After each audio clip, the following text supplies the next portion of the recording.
يتلوها على مسامعنا. السيد مصطفى اسماعيل يتقدم مشكورا. ولله ملك السماوات والأرض والله على كل شيء قدير.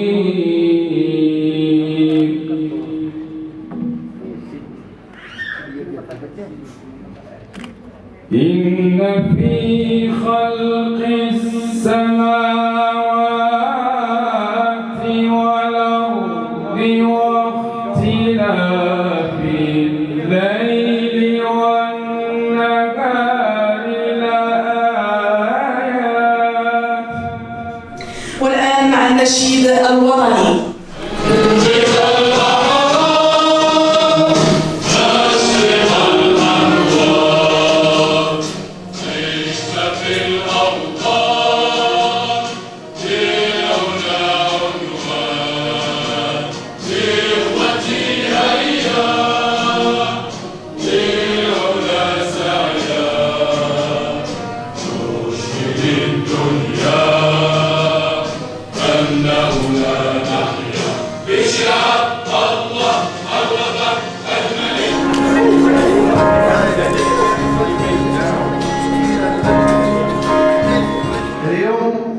الحمد لله جمعية أجيال الشاوية هي منكم وانبثقت من عندكم وخلقت من عندكم، وهي اليوم معكم وغتبقى معكم دائما إن شاء الله.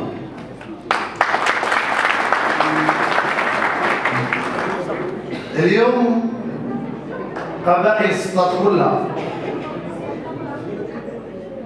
فخورة بهذا اللقاء هذا اللي انتم مساهمين فيه، ماشي انا وسيدنا مساهمين فيه على اساس ان السلطات مدينه بتاريخها برجالتها عزيزه علينا، كبروا فيها وليداتنا، عاشوا فيها وليداتنا، وفيها احنا طالبين لكم تقول الله مرحبا. احنا معكم دائما وغنبقاو معكم، والحمد لله ان الجمعيه ديال الاجيال الشاويه كتقوم غير بواحد العمل اللي هو خيري انساني تكافلي اجتماعي رياضي ولا علاقه لها باي موضوع اخر. احنا اقليم سطات، قبائل كلها ديال سطات جنود مجنده وراء صاحب الجلاله محمد السادس نصر الله، ملكنا المفضل العظيم.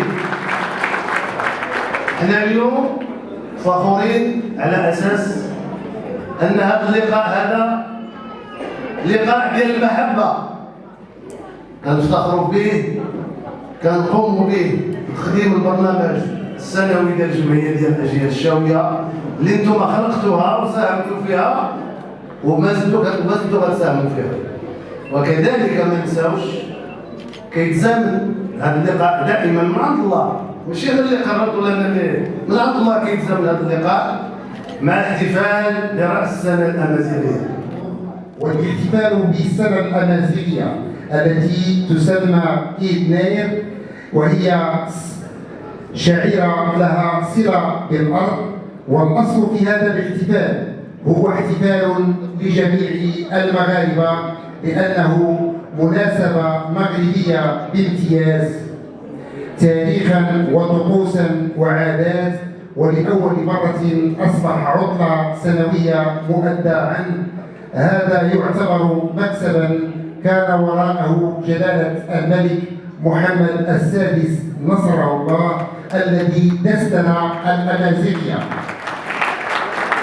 وفي الأخير فباسمي الخاص وباسم أعضاء جمعية أجيال الشاوية نشكر السيد رئيس الجمعية وكذا الأعضاء وجنود الخفاء الذين أهدتوا لهذا الحفل، وشكرا. إذا الآن غادي نبداو مع ولا غادي نستقبلوا معنا أول فقرة من فقراتنا اليوم اللي هي تكريم الرؤساء الشرفيين للجمعية.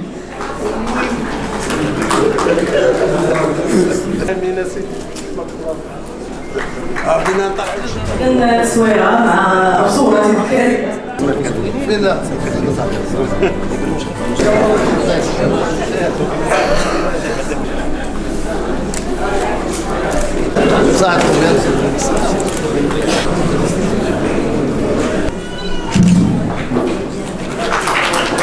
السيد الرئيس، السادة الحضور، كل واحد باسمه. بالفعل الإنسان كيحس بواحد الفخر وواحد الاعتزاز أنه يكرر في مرحلة من مراحل العمر. هذه الالتفاتة هي التفاتة إنسانية أخلاقية، وأؤكد على كلمة السيد الرئيس، هي مدينتنا بحاجة إلى تداخل الحكم، بحاجة إلى الدفاع عنها، إلى الاهتمام بها، إلى رجال جميع القلوب بشبابها من شبان والشباب. أتمنى الازدهار لمدينتنا في كل ميادين، سواء من الثقافية أو الريادية أو الاجتماعية، وأتمنى كل النجاح لهذه الجمعية التي تخلق هذا الجو الحماسي في مناسبات وطنية، وأتمنى لكم مزيدا من التوفيق. شكرا.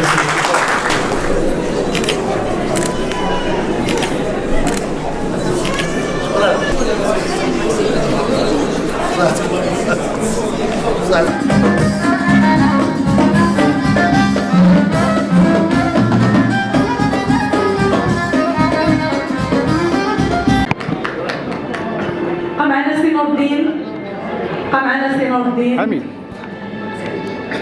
معنا سي نور الدين.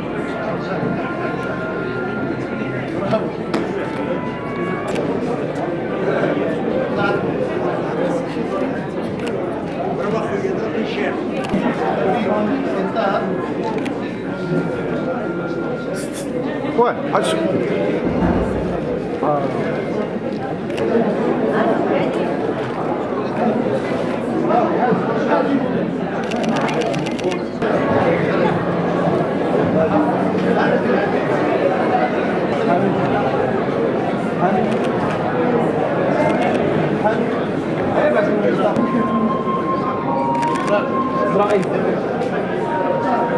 السيد محمد برخاني يسلمه السيد مسعود قصار.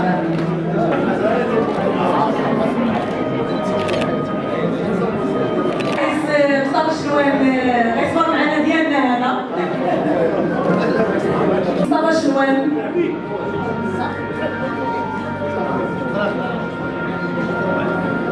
سيد مصطفى الشنوان.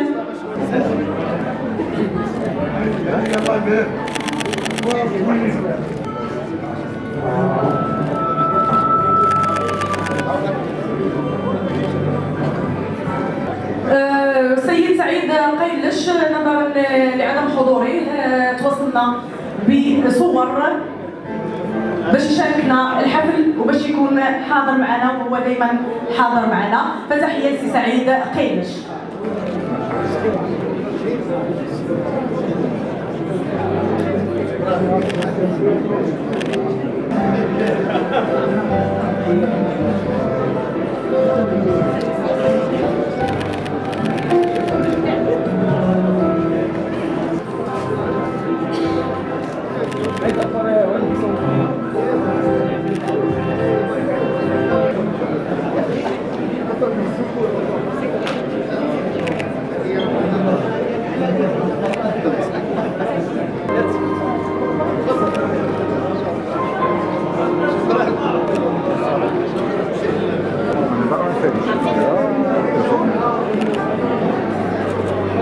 مسرحي من الجالية المغربية المقيمة بأستراليا. أسكاس المزيد عن بالغيفون للترحيب بكل ضياف استغزي العمر، فتحية حضور كريم، وكنشكر جزيل الشكر جمعية أجيال الشابية بسطات برئاسة الأخ سي محمد الدالي. وهذه الفقرات وكل شيء غادي يتصور إن شاء الله مع النجم المغربي، فهو حاضر معنا اليوم، ما غاديش يغادر. والآن محمد بالفول.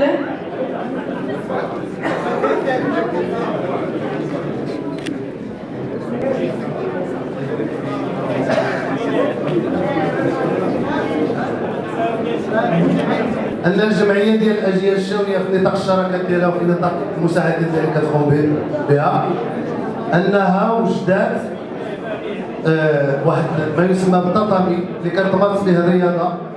وهذا التطامي هذا غادي يمشي لواحد القاعه ديال الناس اللي كيعانيو من الداء ديال السكري، واللي سي حسن الطلبي هو الرئيس ديال الجمعيه. البدايه ديالها راه كاينه في البطوار، هذا فلانكس، تجهيزات غنسلموها له وغيسلمها له السي مسعود قصار، فليتفضل مشكورا.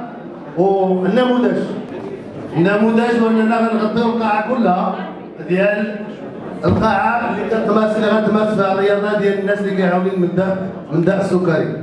شكرا للجميع. تفضل.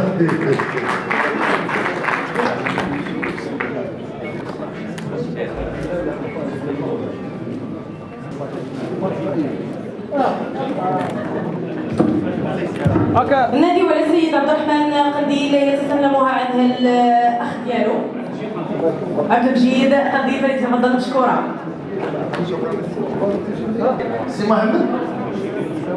سي محمد حرمة الله رحمة الله سي محافظ. كنادي السيد خالد رغيب يسلمه التذكار السيد او النجم المغربي عبد الله الداودي. بلاتي واحد شويه.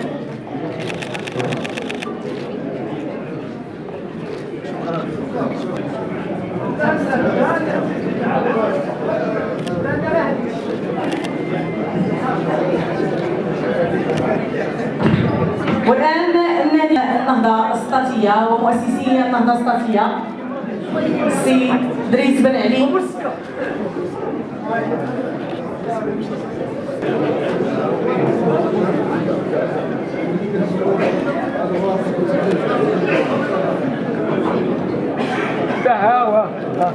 والان النادي وعلى السيد. لا بلاتي بعدا بالمناسبه كنقدم الشكر الجزيل للسي وزير الحكم ديال كرة القدم اللي بصمت ديالو خلاها في العصوة ديال الخريبكة وخلاها كذلك الملاعب كلها ديال اقليم سطات. عشنا معه هالفترة زاهية واللي كنت عرفت فيها النهضة كذلك فترة زاهية، نتمنوا ديك الايام تعود وترجع. شكرا.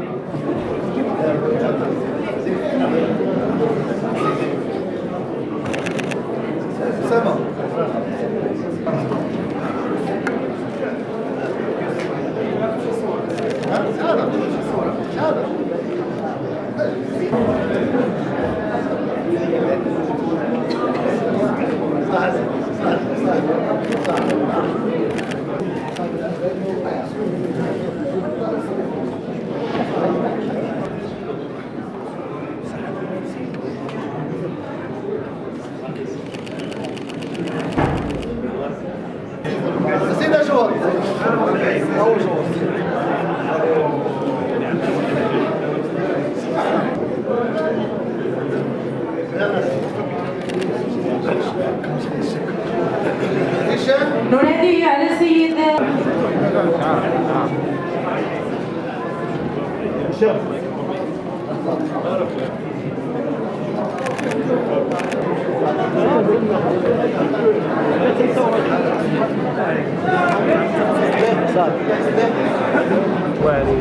كريم.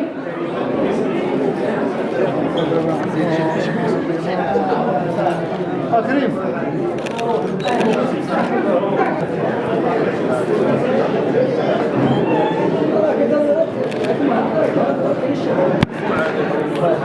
نسلم عليه السيد نجم. وهادشي كلشي ما خصناش نساو هاد 11 يناير اللي حنا ولاد محمد الخامس الله يرحمه والحسن الثاني الله يرحمه وليس سيدنا سيدي محمد السادس. عطينا هذه الفرصه هذه البلاد السعيده اللي الحمد لله ثلاثه ديال الديانات عايشين سنين هنا في نفس بعدا. عندنا شي 500 عام باش هنا مدفون ربي ابراهيم عاوري وفدات ولاد بوزيري كتجوني كل عام نزورو وفي الصحراء المغربيه جيت هنا مولاي علي الشريف باش شفنا هذاك الدراري اللي ما عندهم غير الله الوطن والملك نزرونا هادشي اللي كاين خصنا نكونوا ايد في ايد لان حنا هنا ولادنا يخصو يشدوا هاد لا كونتينيتي باش نزيدوا قدام الشعب. بقية ولاء وإخلاص مرفوعة إلى مقام أمير المؤمنين صاحب الجلالة الملك محمد السادس أعزه الله ونصره بمناسبة الاحتفال بالذكرى 81 لتقديم وثيقة المطالبة بالاستقلال واختتام الحفل الخاص بالسنة الأمازيغية 1975 واليوم الخاص بانطلاق البرنامج السنوي 2025 للجمعية. السلام على المقام العالي بالله ورحمته تعالى وبركاته. نعم سيدي أعزك الله، يتشرف قديم الأعتاب الشريفة رئيس جمعية أجيال الشاوية سطات أصالة عن نفسي ونيابة عن جميع أعضاء الجمعية بعد تقديم ما يليق بالمقام الشريف من فروض الطاعة والولاء بأن يرفع بكل إجلال وإكبار إلى المقام العالي لله بمناسبة الذكرى الغالية 81 لتقديم وثيقة المطالبة بالاستقلال واختتام الحفل الخاص بالسنة الأمازيغية 1975 واليوم الخاص بانطلاق البرنامج السنوي 2025.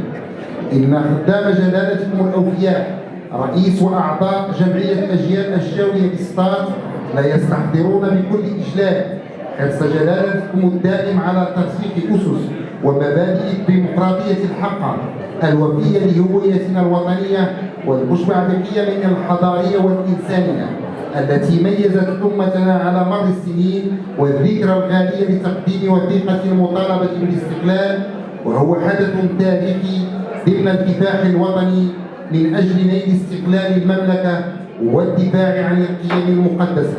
كما يستحضرون العناية المولوية السامية التي ماتت أيديها جلالتكم للأمازيغية باعتبارها مكونا رئيسيا للهوية الوطنية الغنية بتعدد روافدها وباعتبارها رصيدا مشتركا بين المغاربة، حيث أقرها جلالتكم كاحتفال وطني رسمي.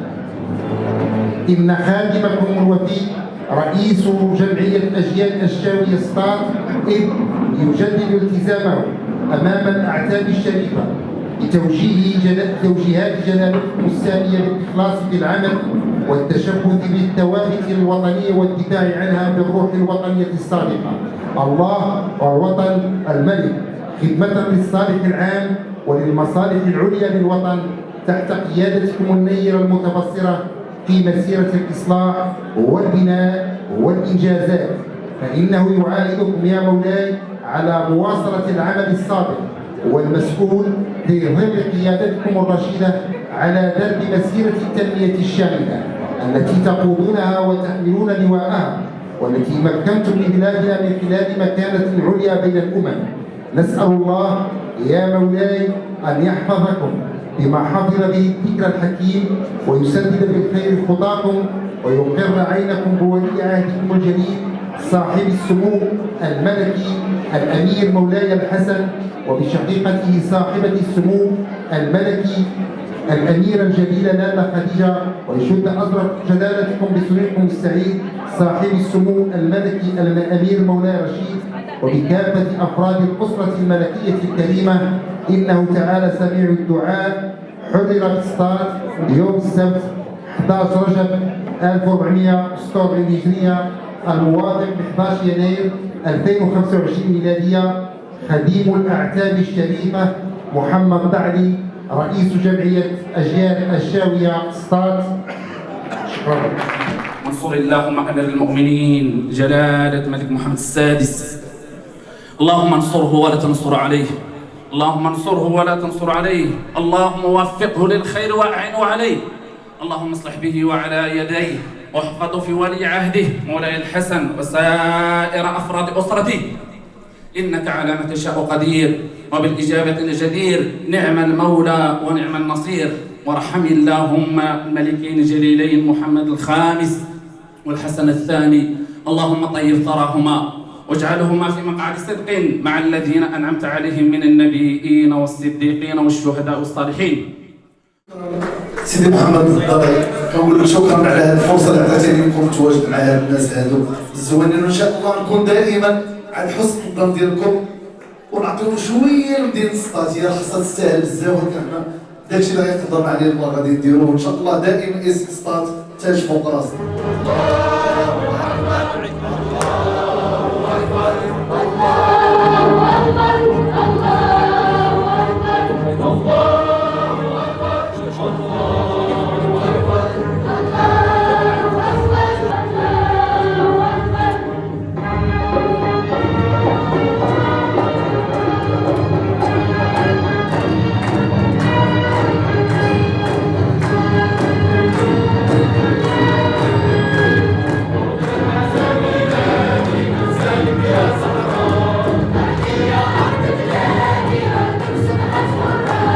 Hey!